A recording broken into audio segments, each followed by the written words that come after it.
పసుపు గణపతిని ఎందుకు పూజించాలి అని అంటే, ఏ పూజ చేసినా ఏ నోము నోచినా ముందుగా పసుపు గణపతిని ఆరాధించటం మన భారతీయ హైందవ సంస్కృతి సంప్రదాయం.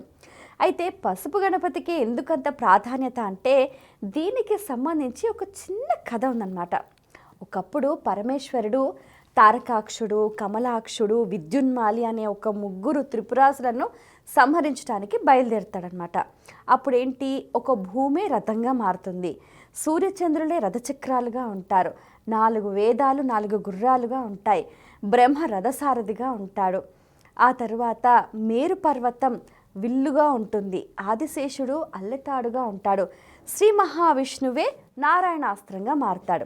ఈ త్రిపురాసుర సంహారం చేసే క్రమంలో ఈ 3 త్రిపురాలు ఒకేసారి ఉండగా ఒకేసారి ఈ అస్త్రం ముగ్గురిని సంధించాలన్నమాట. అయితే ఆ 3 ఎప్పుడు ఒకే రీతిలో ఉండట్లేదు. అందుకని అప్పుడు నంది ఏం చేశాడు, నంది కొమ్ములతోటి కింద నుంచి అడుగు నుంచి పొడిచి ఆ 3 త్రిపురాలను ఒకే లైన్లో ఉండేలా చూశాడనమాట.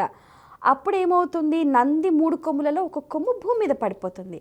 అప్పుడు పరమేశ్వరుడు ఆ కొమ్మును ఎలాగైనా వెతికి పట్టుకురా అని గణపతికి పనప్ప చెప్తాడనమాట.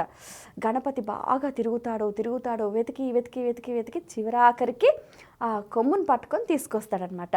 తీసుకొచ్చి నందికి ఇస్తాడు. సో ఈ చర్యంతా చూసిన పరమేశ్వరుడు చాలా సంతోషించి, భూమి మీద పడ్డ ఈ నంది కొమ్ము అనేది ప్రతి ఒక్కరి ఇళ్లలో పూజింపబడాలి, కాబట్టి ఏ శుభకార్యం చేసినా ఏ సందర్భమైనా ఆ కొమ్ముని పసుపు కొమ్ముగా భావించి దాన్ని దంచి పూజ చేసి ఆ తర్వాత మీ కార్యక్రమాలు చేసుకుంటే అది విజయవంతం అవుతుంది అని చెప్తూ ఉంటారు. అప్పటి నుంచి మరి ఇది తీసుకొచ్చింది ఎవరు, గణపతి కదా. పసుపు గణపతి రూపంలో మనం పూజించడం అనేది సంప్రదాయం. సో మంగళప్రదమైన ఆ పసుపు కొమ్ము, ఆ పసుపుతోటి ఆ గణపతిని తయారు చేసి ప్రతి ఒక్కరూ ఆరాధిస్తే వారి విఘ్నాలు తొలగిపోయి అందరికీ కూడా సుఖశాంతులు కలుగుతాయంటే అతిశయోక్తి కాదు. For more videos like this, subscribe Big TV channel.